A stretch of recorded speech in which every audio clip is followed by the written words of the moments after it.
À l'Assemblée nationale, l'article du projet de loi portant révision de la loi électorale qui interdit d'avoir comme suppléant un membre de famille divise les députés nationaux. Les uns crient à la discrimination, les autres évoquent une moralisation de la vie politique. Dans l'un comme dans l'autre cas, cette innovation ne fait pas l'unanimité. Une pratique remarquée dans le chef de plusieurs députés qui, parfois, ont des responsabilités publiques, étant élu à 2 législatures et laisse la place à une suppléance, un membre de la famille. Moi, j'ai suivi effectivement l'honorable Okunji qui était contre.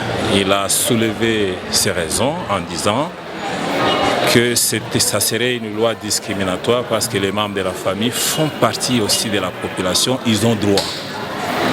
Et là, il fait allusion au préambule de notre Constitution. Une question qui doit être traitée avec beaucoup de sagesse dans la mesure où le candidat entreprend la campagne par ses propres moyens et celui-ci en a le droit de choisir son représentant. La meilleure solution, c'est de se mettre, d'approfondir cette question-là. Qu'on puisse interdire.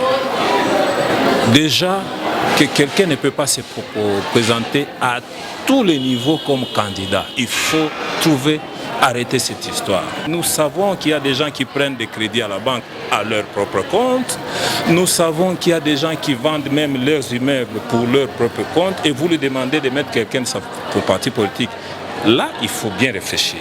Les partis politiques devront en outre représenter leurs candidats et les garantir financièrement pendant la campagne et cela départagera la question, pense le scientifique.